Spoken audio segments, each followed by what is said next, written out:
মরণে চেহারা মুবারক দেখায় আকা মরণে চেহারা মুবারক দেখায় আকা কাছে বসে কালেমা পড়ায়া দিও। বলেন মরণের সময় আমার দয়াল নবীজিকে দেখার সৌভাগ্য আমাদের দরকার আছে না না? আমার বাবাজিরা, ও আমার বাবাজিরা,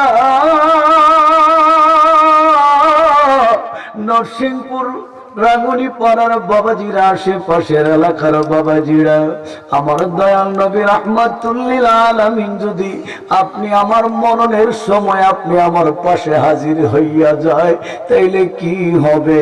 আম্মা জানা আয়েশা সিদ্দিকা রাদিয়াল্লাহু তাআলা আনহা তিনি আমাদেরকে বলে দিচ্ছে, দুনিয়ার মানুষ শুনো, আল্লাহর পয়গম্বর হযরত ইউসুফ আলাইহিস সালাতু ওয়াস সালাম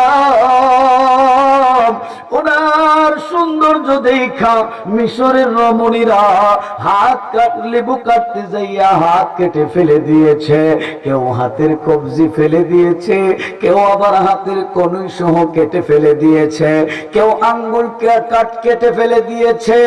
সবাই যখন ইউসুফ আলাইহিস সালাতু ওয়াস সালাম ওনাকে দেখার পর সবার আঙ্গুল হাত কবজি পর্যন্ত কেটে দিয়েছে, কিন্তু যখন তারা ইউসুফ আলাইহিস সালাতু ওয়াস সালাম তাদের কাছ থেকে চলে গেল, কেউ হাতের দিকে তাকায়া দেখে হাত রক্তাক্ত, কেউ আবার কবজির দিকে তাকায়া দেখে কবজিটা রক্তাক্ত। এবার তারা বুঝতে পাইলেন তাদের যে হাত কাটা গিয়েছে, কেউ বুঝতে পাইলেন তাদের আঙ্গুল কাটা গিয়েছে। তাদেরকে জিজ্ঞাসা করা হইল, এখন বুঝলা, তখন কি বুঝো নাই? কেমনে বুঝবো?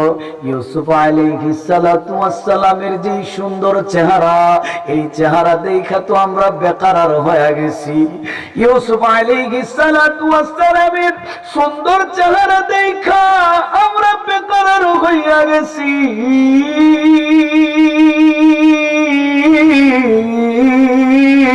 ওই ইউসুফ আলাইহিস সালাতু ওয়াস সালামের সৌন্দর্য দেখা মিশরের রমণীরা হাত কাইটা দিছে, টের পায় নাই।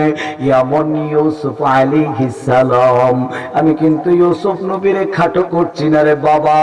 এমন ইউসুফ আলাইহিস সালাতু ওয়াস সালামকে হাজার হাজার ইউসুফ নবী আমার আল্লাহ 1,00,000 মতান্তরে 2,23,999 জন নবী এবং রসুল আপনি আমার নবীর পূর্বে দুনিয়াতে পাঠিয়েছেন।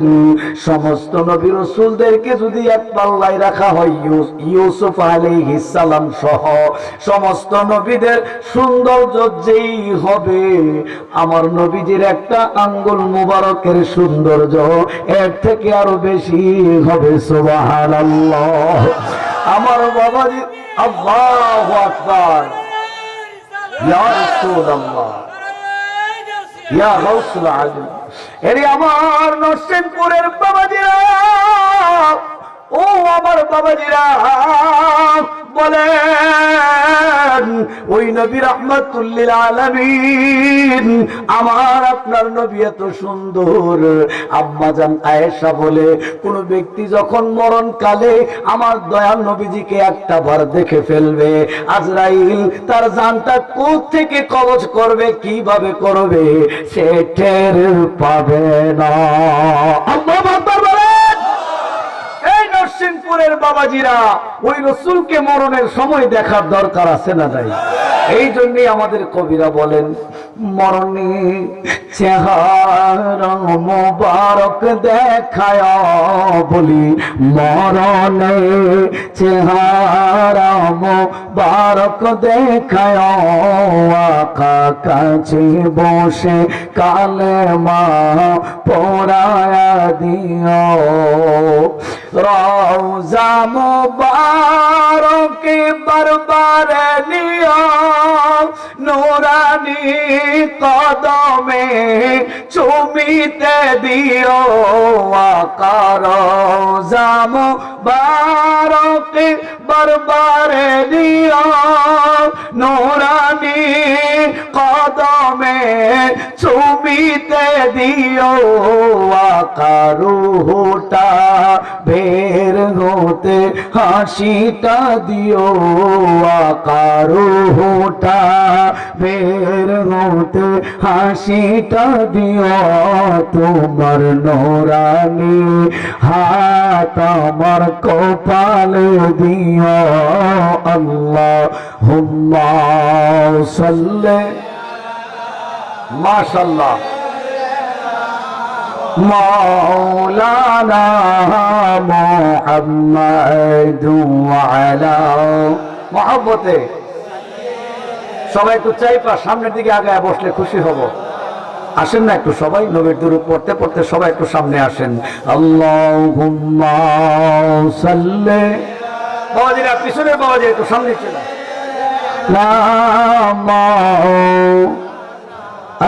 محمد وعلى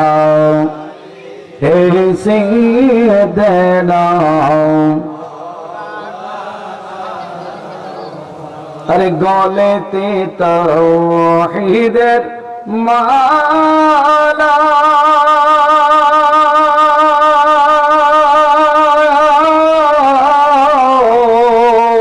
কে চলে ওই কামলেওয়ালা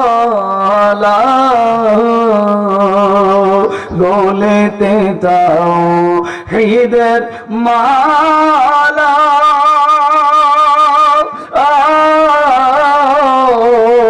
কে চলে ওই কামলেওয়ালা ওরে আমার মুখের দরগাহ তলায় তার ডেকে নিয়ে আয় রে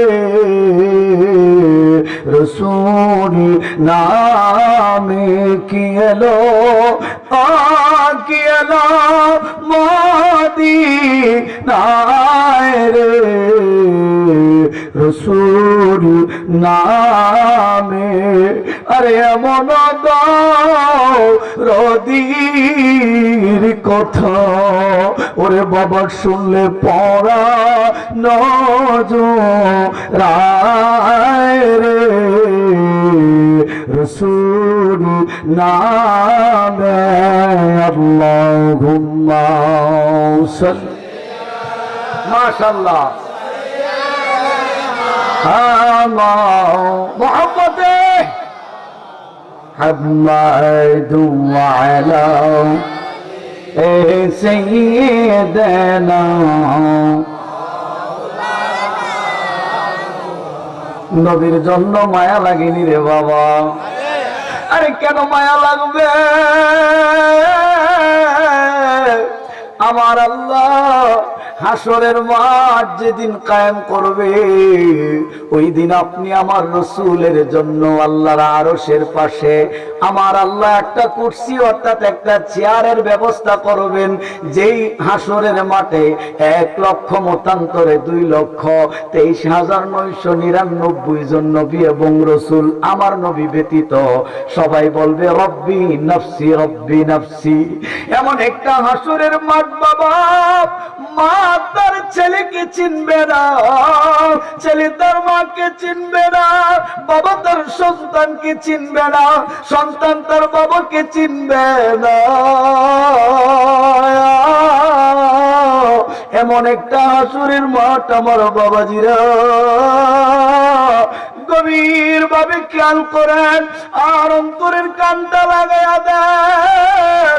ও নরসিংপুরের বাবাজিরা, আমার দয়াল নবীজির মহব্বতে যদি মাসির মাথার সম পরিমাণ একটু পানি আপনার চোখ দিয়া বের হয়, আমার আল্লাহ এই মাসির মাথার সম পরিমাণ পানির উসিলায় আমার নবীজির খাতিরে আপনি আমার জীবনের গুনাহ মাফ করতে পারে কি পারে না? কেন নবীকে ভালোবাসবেন? 1,00,000 মতান্তরে 2,23,999 99 জন নবী রাসূল সবাই আল্লাহর দরবারে কাঁদবে, ইয়া রাব্বি নাফসি ইয়া রাব্বি নাফসি, নাফসি নাফসি বলে কাঁদবে। আর ওই হাসরের মাঠে আমার আল্লাহ আমার নবীর জন্য একটা চেয়ার রাখবে। আমার আল্লাহ বলেন, হাবিব আজকের এই হাসরের মাঠে হযরতে আদম সফিউল্লাহর জন্য আমি আল্লাহ ওয়াহিদুল কাহ্হার, হযরতে শীষ নবীর জন্য আমি আল্লাহ ওয়াহিদুল কাহ্হার, 1,23,999 জন নবীর জন্য আমি ওয়াহিদুল কাহ্হার, পৃথিবীর সমস্ত মানুষের জন্য আমি ওয়াহিদুল কাহ্হার। ইয়া রাসূলুল্লাহ, নবী গো, নবী গো,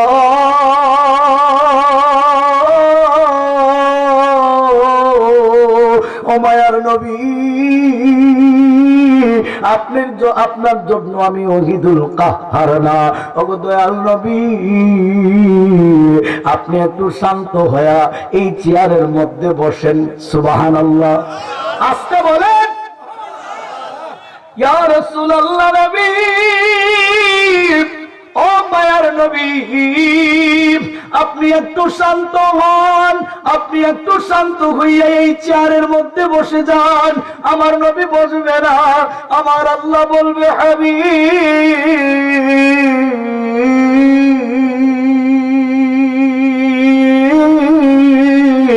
আপনি কেন বসেন না? আমার আল্লাহ কই নবী, আমার আল্লাহকে নবী কই, আল্লাহ গো, এই চেয়ারে আমি বসবো না। আমার আল্লাহ কই, কেন বসবেন না? বলে, আল্লাহ আমি যদি চেয়ারে বসে আরাম করি, আমার পাগল গুনাহগার উম্মত গুলার দেখাশোনা কে করবে? সুবহানাল্লাহ, আস্তে বলেন। এই নবী রাহমাতুল লিল আলামিন, আপনি আমার নবী। সুবহানাল্লাহ, আনন্দের ব্যাপার নাকি বেজার হওয়ার ব্যাপার? এই জন্য একটু বাবা মনের স্পিরিট নিয়ে আমার নবীর উপর দুরূদ পড়ার দরকার আছে না নাই? বলেন, আছে না নাই? নবীর দুরূদ পড়লে লাভ না লস? বলেন, লাভ না লস? এই নবীর দুরূদটা কি আসতে হবে না জুড়ে হবে? ও বাবা, আমি তো প্রতি বছরই আসি। আমার নাম তাজিমউদ্দিন। প্রতি বছর এই মাহফিলটাতে আমরা আসি। আমরা এই মাহফিলে আসি কোনো টাকা পয়সা নেওয়ার জন্য না রে বাপু। এই মাহফিলটাতে শুধু আসা প্রেমের কারণে, আপনাদের মহব্বতের কারণে। আজকে আমি কিন্তু অন্য বিষয়ে আলোচনা করব না, মা বাবার সম্পর্কে কিছু কথা বলে আমি আমার সামনের দিকে আগাবো। আপনারা জানেন আমাদের মুন্না মান্না ওদের মা ছিলেন। তিনি শুধু ওদের মা ছিলেন না, তিনি আমাদেরও একজন মা ছিলেন। আমরা মাহফিল ছাড়াও অনেক সময় আসতাম। আসলে উনি আমাদেরকে কখনোই মনে করতেন না যে আমরা কোথায় থেকে আসছি। উনি মনে করতেন আমরা ওনারই সন্তান। এইরকম ভাবে তিনি আমাদেরকে আদর করতেন। এই ওনার আদর স্নেহ পায়া শুধু 1-2 দিন না, অনেক দিন যাবত এই বাড়ির সাথে আমাদের একটা রিলেশন আছে। এখন আমরা আসি ঠিকই, কিন্তু আমার এই মা দুনিয়াতে নাই। আমার বাবাজিরা, এই মা কেমন মা, এই ব্যাপারেই একটু কথা বলবো। আল্লাহ পাক আপনাদেরকে শোনার, আমাকে বলার তৌফিক নসিব করুন, বলি আমিন।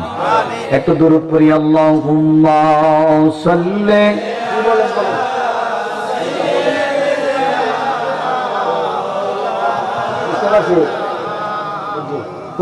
যে বদনাম করবেন এমনি করবে। আলে সাইয়্যিদানা,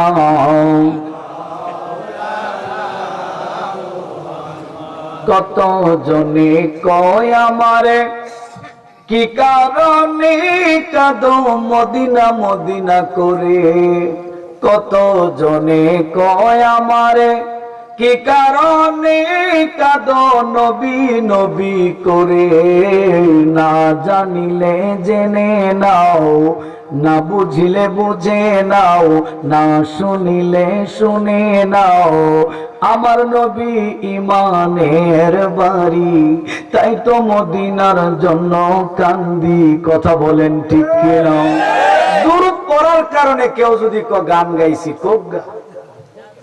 কথা কোন ঠিক কিনা? এটা আমাদের কোনো সমস্যা নেই। কথা বলেন, আরে রসুলের প্রেমিক যারা, তারাই তো কলঙ্কিত হবে। কথা কন, নবীর প্রেম করতে গেলে তো একটু কলঙ্ক হওয়া লাগে, একটু মায়ের পিঠও কেমন লাগে। কথা কন ঠিক কিনা? রসুলের প্রেম অন্তরে ফিটিং করার কারণে যদি কলঙ্কই না হয়, আমি কি আর নবী প্রেমিক হইলাম? হযরত ফারুক আজম আপন বাপের গর্দান কাটতে ফেলছে নবীর প্রেমের কারণে। কথা কন ঠিক কিনা? আমরা তো এমন হইতে পারি নাই, কিছুটা নমুনা মাত্র দেখাই, ঠিক কিনা? আল্লাহ আমাদের কি রসুলের কদমে কবুল করুন বলে আমিন।